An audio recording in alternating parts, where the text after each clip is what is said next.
Mengantisipasi kemacetan di ruas tol lingkar luar Jakarta atau JOR di masa liburan Natal dan Tahun Baru, tol Cinere-Jagorawi yang merupakan bagian dari jaringan tol JOR 2 mulai dioperasikan. Jalur ini mempercepat waktu perjalanan dari arah Depok menuju Bandara Soekarno-Hatta yang kini dapat ditempuh hanya dengan 15 hingga 20 menit saja. Gerbang tol Limo Utama yang menyambungkan jalur ke tol Cinere-Serpong mulai dibuka pada Jumat 22 Desember 2023 dini hari.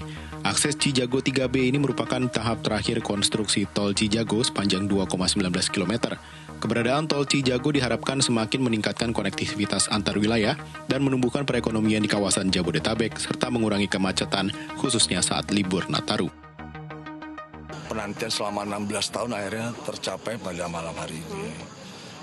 Kalau kita melihat kondisi lalu lintas di inner ring road dalam kota maupun di JOR 1 itu sudah sangat padat.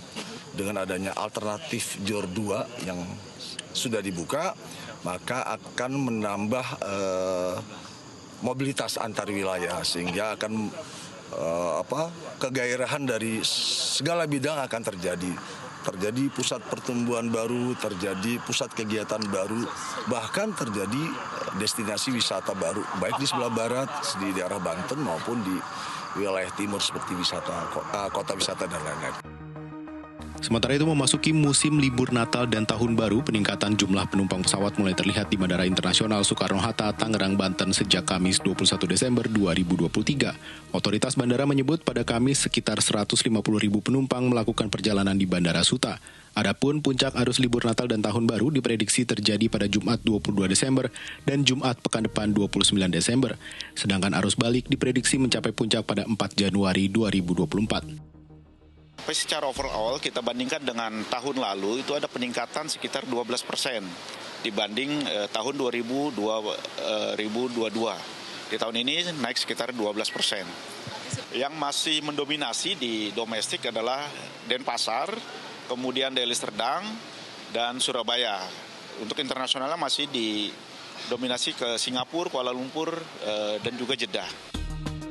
Tak hanya itu, lebih dari 13.000 penumpang kereta memadati area stasiun Gambir, Jakarta Pusat pada hari pertama masa angkutan Natal dan Tahun Baru, Kamis 21 Desember. Kepadatan penumpang terlihat mulai dari area check-in tiket, area ruang tunggu, hingga peron stasiun. Para penumpang memilih berangkat lebih awal untuk menghindari kepadatan penumpang jelang Natal dan Tahun Baru. Kepala Humas PT KAI Daob 1 Jakarta, Iksvan Henry Wintoko menyebut per Kamis total penumpang yang berangkat dari stasiun Gambir mencapai 13.393 orang, sedangkan untuk stasiun Pasar Senen mencapai 18.383 penumpang. Diprediksi jumlah calon penumpang kereta akan terus meningkat dan mencapai puncaknya pada 22 hingga 23 Desember 2023. Lonjakan penumpang juga terjadi di stasiun Gubeng, Surabaya, Jawa Timur pada hari pertama masa operasi angkutan libur Natal dan Tahun Baru. Operasi yang dimulai Kamis 21 Desember ini akan berakhir pada 7 Januari 2024. Selama 18 hari masa libur disediakan 422.000 tiket yang bisa dipesan mulai 45 hari sebelum tanggal keberangkatan. Adapun puncak keberangkatan penumpang di stasiun Gubeng diprediksi terjadi pada Sabtu 23 Desember dengan tiket terjual sebanyak 22.000 lembar atau 90% dari ketersediaan yang mencapai 23.000 kursi per hari.